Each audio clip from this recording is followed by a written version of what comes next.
நாடுடைய சிவனே போற்றி,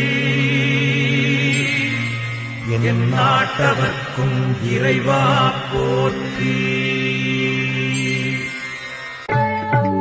தெளிவு குருவின் திருமேனி காண்டல், தெளிவு குருவின் திருநாமம் செப்பல், தெளிவு குருவின் திருவார்த்தை கேட்டல், தெளிவு குரு சிந்தித்தல் தானே